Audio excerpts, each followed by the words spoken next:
More and more, when a president wants support for his agenda, he goes over the head of Congress directly to the people. In this, he is greatly assisted by the power of the media, which always covers a presidential speech.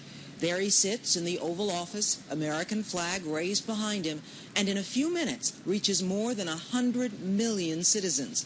It is no wonder that presidents spend an increasing amount of time using the communication technologies. The shots rang out at 2:30 in the afternoon of March 30th, 1981. Gunman John Hinckley Jr. had just tried to kill President Ronald Reagan.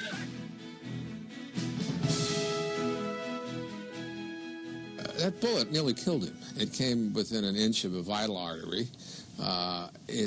Most people don't recover in the way Reagan did. I mean, I had one of the doctors tell me many months later that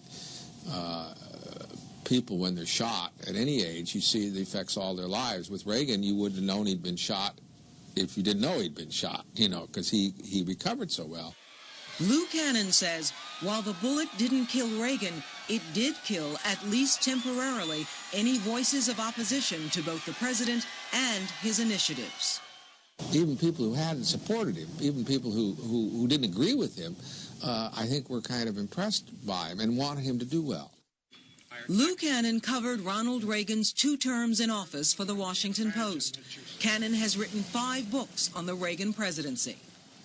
Reagan was not and didn't pretend to be a detailed person. Stabilizing the value of the dollar by stopping the roller coaster printing of printing press money, so that at one time we had Reagan too much. Really hated income taxes with a passion, and when Reagan thought of giving people relief, when he thought of giving ordinary citizens relief, he thought in terms of lowering their taxes. That was a very deep-seated feeling with him.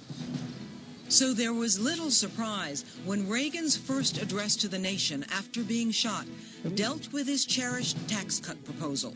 And his plan didn't call for a small break for taxpayers.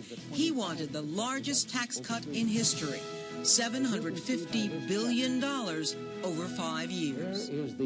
Are you entitled to the fruits of your own labor? Or does government have some presumptive right to spend and spend and spend? When Reagan survived the assassination attempt and then gave this address, you suddenly had this huge wind behind this sail, that you might not have had. I think it would have been a harder job if he hadn't been shot. Well, first of all, there was no other priority for us before and after the shooting than economic recovery. We were in double-digit inflation. We were in double-digit interest rates. Unemployment was skyrocketing. This country was in real trouble, and if we didn't get that under control, there would be nothing else. Longtime Reagan aide Michael Deaver said, rather than simply appealing to Congress to pass the administration's bill, Reagan used his power as the so-called great communicator to go directly to the people.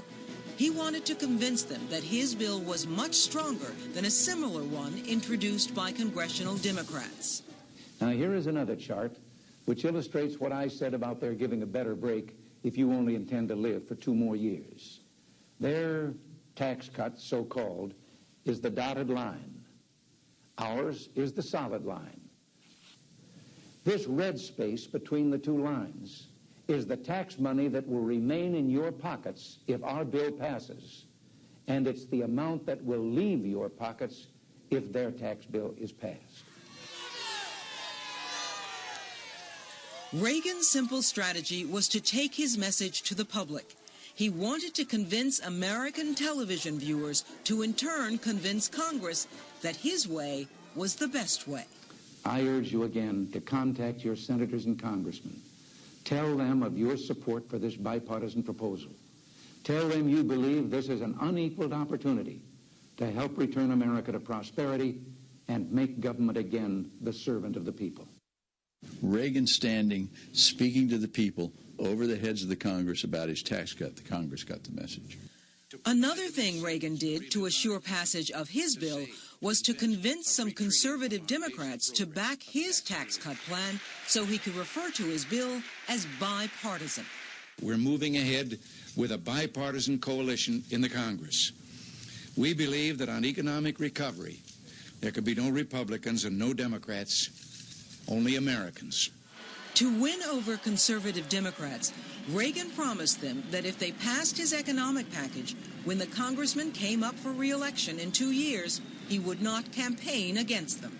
What I think doesn't get enough emphasis is the fact that Reagan would have been unable to do this if the Democrats had not taken him at his word.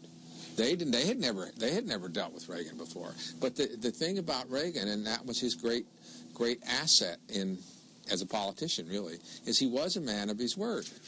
And words were Ronald Reagan's ultimate weapon. His strategy to take his tax cut battle directly to the people would not have worked if he hadn't had such an appealing manner, one that was envied by political rivals, like then Democratic Speaker of the House, Tip O'Neill. Tip O'Neill praised him as a communicator. He said he was better than John F. Kennedy, which from Tip is about the highest praise you can get. He saw the last big tax cut that worked was under Jack Kennedy, and he said, you know, if it can work for Kennedy, it'll work for us. Reagan seldom spoke of his administration. When he talked of his accomplishments, he used the word we to include the American public. Together, we not only cut the increase in government spending nearly in half, we brought about the largest tax reductions and the most sweeping changes in our tax structure since the beginning of this century.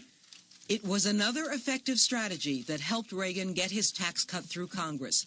Ironically, many believe it was the Reagan tax cuts that later sent the U.S. economy into a tailspin.